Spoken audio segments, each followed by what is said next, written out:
बहुत अच्छे से एक्सपीरियंसेस को कलेक्ट करके अपने आईआईटीज़ के फ्रेंड्स से बात करके मैं तुम्हारे लिए बहुत सिंपल स्ट्रेटजी लेके आया हूँ। तो ऐसा भाई इस लड़की ने क्या कर लिया, ऐसा क्या चमत्कार कर लिया कि यहाँ से ये सीधे आईआईटी पहुँच गई। जब तक हम ये नहीं समझेंगे कि हमारी गलती क्या है, हम कभी भी उसको सुधार नहीं पाएंगे। यही प्रिपरेशन में क्वालिटी मैटर करती है।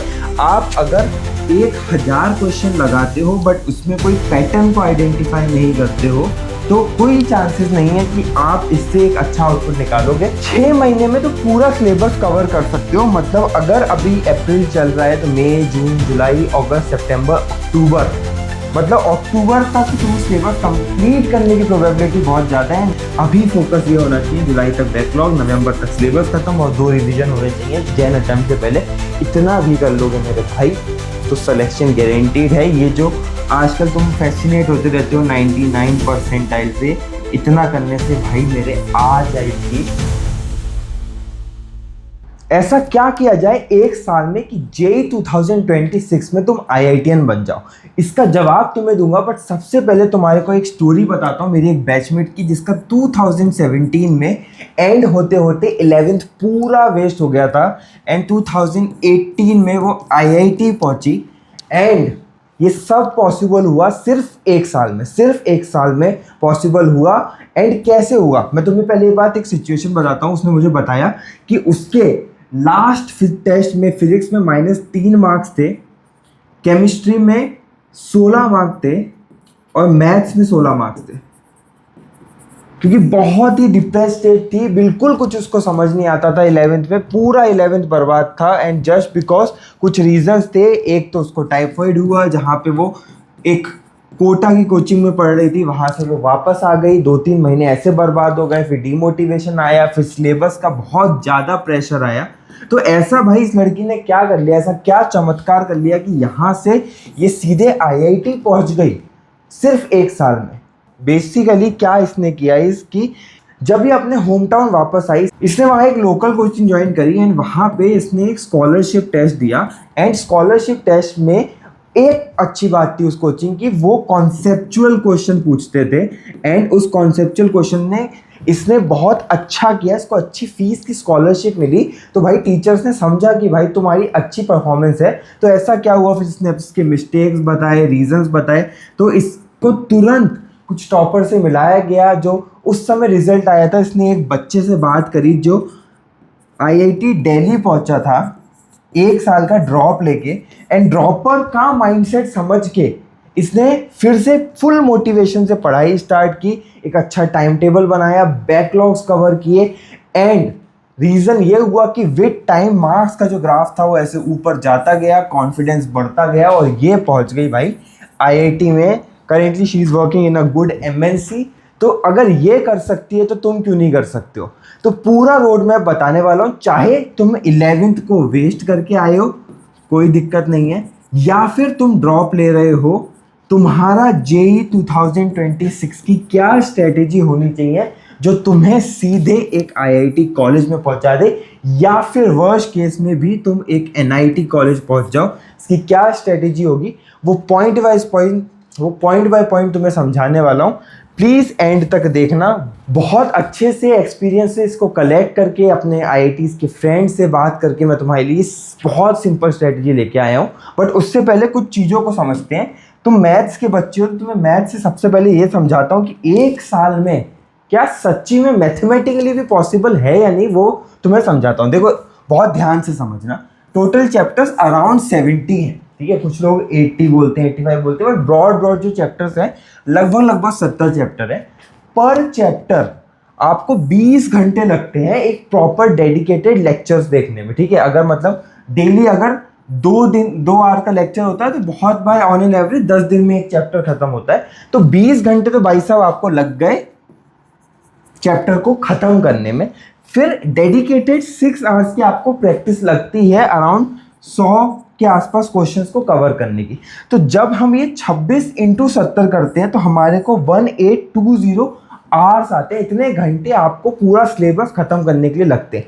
अब अगर एवरेज तुम 10 आवर्स डे पढ़ रहे हो तो ये आ गए भाई 182 डेज दैट इज 6 महीने में तो पूरा सिलेबस कवर कर सकते हो। मतलब अगर अभी अप्रैल चल रहा है तो मई, जून, जुलाई, अगस्त, सितंबर, अक्टूबर, मतलब अक्टूबर तक तुम सिलेबस कंप्लीट करने की प्रोबेबिलिटी बहुत ज़्यादा है। नवंबर तक भी किया तो क्या दिक्कत है, तुम जेई जैन अटेम्प्ट के लिए प्रिपेयर्ड रहोगे। ये मैथमेटिकली मैंने तुम्हें बता दिया है कि कितना पॉसिबल है, इसलिए आप ट्रॉमा लेना, टेंशन लेना बंद कर दो। अब डिस्कस करते हैं कि भाई एग्जीक्यूशन प्लान क्या है, कैसे हमें जेई 2026 में फोड़ के आना है। सबसे पहला स्टेप है, जब तक हम ये नहीं समझेंगे कि हमारी गलती क्या है, हम कभी भी उसको सुधार नहीं पाएंगे। या फिर ऐसे समझो कि अगर आपको फीवर आ रहा है तो जब तक फीवर का कॉज नहीं समझोगे तब तक कभी भी वो फीवर ठीक नहीं होगा। आप सिर्फ अगर पैरासीटामोल लेते रहोगे तो सिर्फ फीवर दब रहा है, फीवर सही नहीं हो रहा, अंदर का इन्फेक्शन नहीं आ रहा, तो आपको फीवर के कारण समझने पड़ेंगे कि क्या मुझे टाइफाइड हुआ है, क्या कोई इन्फेक्शन हुआ है, थ्रोट इन्फेक्शन है क्या, या फिर कोई स्टमक इन्फेक्शन है क्या। जब ये इन्फेक्शन आइडेंटिफाई होगा तब इस पे वर्क करने के लिए एंटीबायोटिक्स यूज होंगी एंड देन आपका फीवर रिड्यूस होगा और आपकी बीमारी ठीक होगी।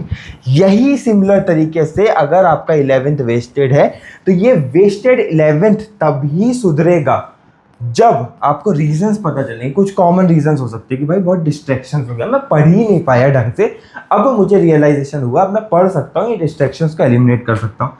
बेकार स्टडी की, लूज स्टडीज करी, कभी टाइम टेबल नहीं बनाया, कभी क्लास रेगुलरली नहीं गया, कभी रिवीजन नहीं किया, ऐसे बहुत सारी चीज़ें हो सकती है। या फिर मैं 10th से 11th में आया तो मेरे को बहुत डिमोटिवेशन रहा, राइट, मेरे को डिमोटिवेशन रहा, मैंने मेरी फुल पोटेंशियल को यूज़ नहीं किया, मेरी कोचिंग खराब थी, ये भी रीज़न हो सकता है। बहुत लोग गलत कोचिंग में फंस जाते हैं, तो ये भी एक रीज़न हो सकता है कि तुम्हारी कोचिंग ही खराब थी। सेकेंड इज कि तुम सीरियस ही नहीं थे, तुम्हें एक साल नॉन सीरियसनेस में चला गया, अभी तुम्हारे अंदर थोड़ी बहुत सीरियसनेस आई है, तो तुम्हें आइडेंटिफाई करना पड़ेगा कि इनमें से मेरे भाई तुम्हारा रीज़न क्या है। जिससे तुम्हारा रीज़न हो सकता है कि भाई पहला मेरा रीज़न ये था, दूसरा मेरा रीज़न ये था। अब first step is you have to work on this, इसको वर्क करके सुधारना है। अगर लूज स्टडीज़ करते हो तो एक टाइम टेबल बना के 8 आवर्स की मिनिमम स्टडी करोगे एंड कोचिंग को चेंज कर दोगे, फिर ही आप IIT पहुंचोगे।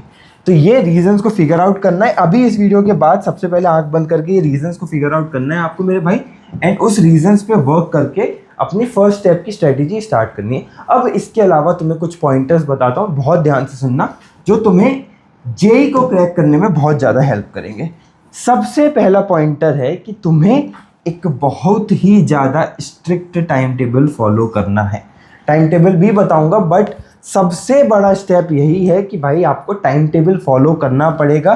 बिकॉज जब मैं वो अप्रोच आपको बता रहा था कि 1820 आवर्स होते लगेंगे आपको कंप्लीट करने में, अगर आप डेली दिन में 10 घंटे पढ़ोगे तो ये 182 डेज होंगे, मतलब 6 मंथ्स में आपका सिलेबस खत्म हो जाएगा।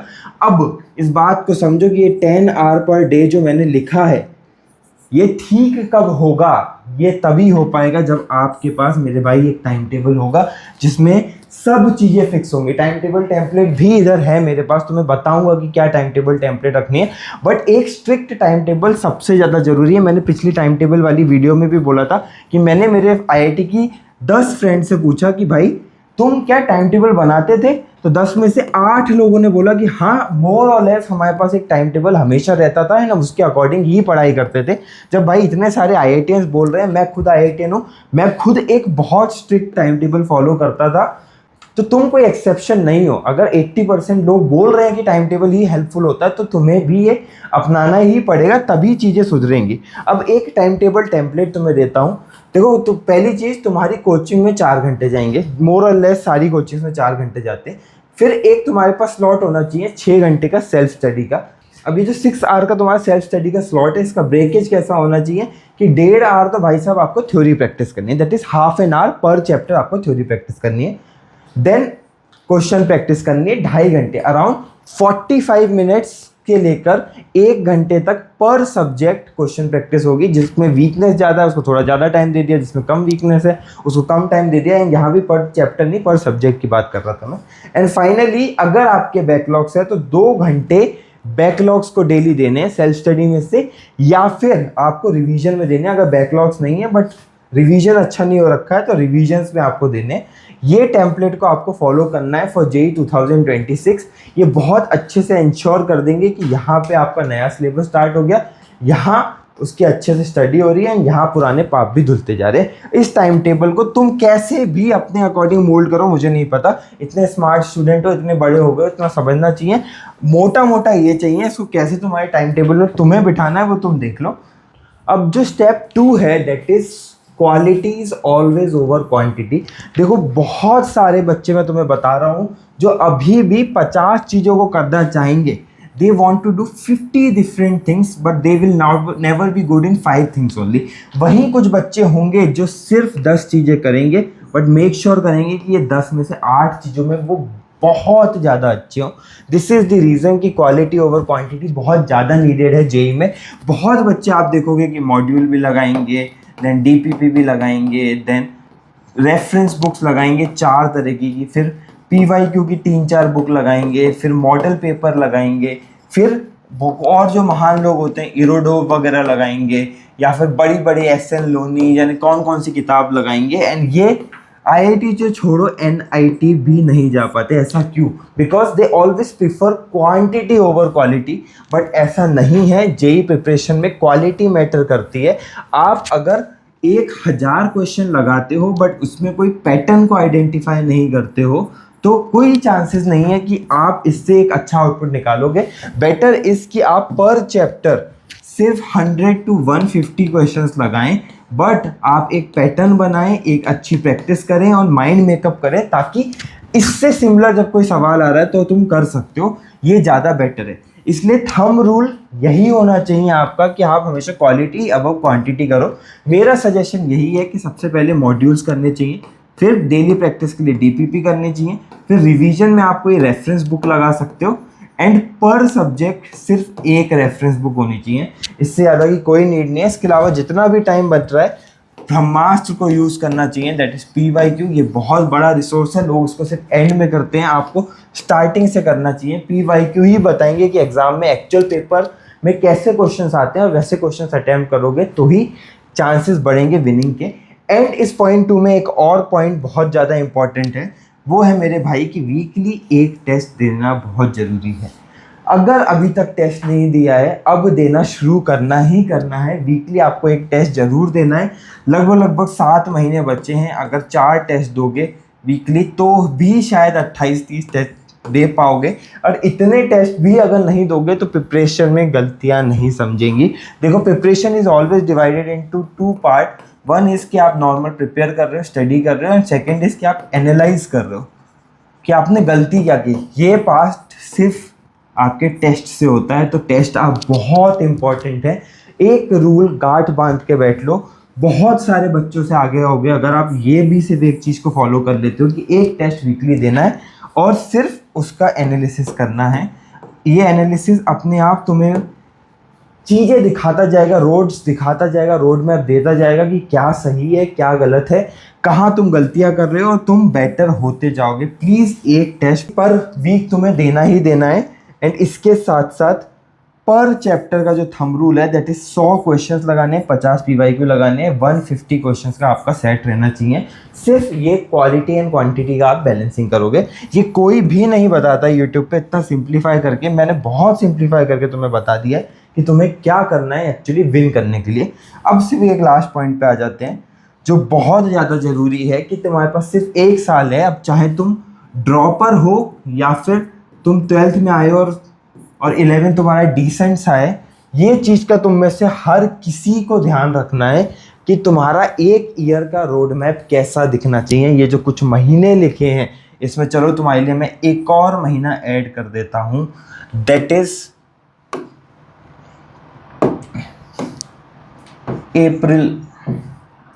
अप्रैल भी एक महीना ऐड कर देता हूँ मैं तुम्हारे लिए। अब तुम्हें मैं बहुत अच्छे से एक चीज़ समझा दूँ कि मैं क्या बात करने वाला हूँ।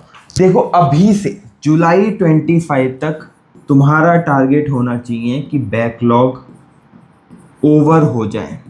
ये पहला टारगेट होगा। दूसरा टारगेट होगा नवंबर तक सिलेबस खत्म हो जाए। पूरा सिलेबस खत्म करना है नवंबर तक। फिर यहाँ पे नवंबर से दिसंबर, दिसंबर से जनवरी एंड में पेपर होता है। यहाँ पे आपको 2 मंथ रिवीजन करने हैं, वो भी 2 रिवीजन करने हैं। पूरा साल खोल के तुम्हारे आगे रख दिया है कि ताकि तुम ये कंफ्यूज ना हो कि आगे क्या करना है, आगे करना है। सब बता दिया है कि भाई कब क्या करना है। जनवरी में जेई मेन 1 दो, अच्छा हो गया तो सीधे मई में जो जेई एडवांस्ड होगा उसकी प्रिपरेशन करो। अगर बेकार हो गया तो फिर यहाँ पे एनालाइज करो एंड अप्रैल अटेम्प्ट में अच्छा जेई मेन देने की फोकस करो। ये पूरा रोड मैप दिखना चाहिए। अभी इसको यहाँ से कट ऑफ कर दो, इसके बाद की चीज़ अभी हम नहीं याद रखेंगे, कुछ भी याद नहीं रखेंगे। अभी फोकस ये होना चाहिए जुलाई तक बैकलॉग, नवंबर तक सिलेबस खत्म और 2 रिवीजन होने चाहिए जैन अटेम्प्ट से पहले। इतना भी कर लोगे मेरे भाई तो सिलेक्शन गारंटीड है। ये जो आजकल तुम फैसिनेट होते रहते हो 99 परसेंटाइल से, इतना करने से भाई मेरे आ जाएगी, बहुत आसानी से आ जाएगी। एंड मैं इसलिए बोल रहा हूँ कि मेरी जो 99 परसेंटाइल से भी बहुत ज़्यादा परसेंटाइल आई थी सिर्फ इतना करके। प्लीज़ इस बात का आप ध्यान रखें एंड साथ ही साथ फोकस करें कि अच्छे से पढ़ाई करें। एंड जो भी कमेंट एंड डाउट हो, जहाँ तुम्हें प्रैक्टिकल गाइडेंस चाहिए, ज़्यादा ज्ञानबाजी नहीं चाहिए, टू दी पॉइंट चाहिए, तो वो डाउट मुझे कमेंट में लिख के ज़रूर बता देना। मैं पूरा ट्राई करूँगा कि वहीं तो मैं रिप्लाई कर दूँ, वरना एक सेपरेट वीडियो उस पर बना दूँ। इसके साथ साथ अगर अच्छा लग रहा है कंटेंट तो सब्सक्राइब कर लो एंड वीडियो को लाइक कर लो। एंड मिलते हैं अगले वीडियो में। जो भी तुम्हारे साइड से टॉपिक्स आएंगे उस पर कंटेंट बनाएंगे। Till then keep working hard and जो सपना देखा है उसको सच करने के पीछे जाओ, वरना सपने देखने वाले 14 लाख लोग हैं बट साकार सिर्फ 10,000 बच्चों के होते हैं। इस बात का ध्यान रखना।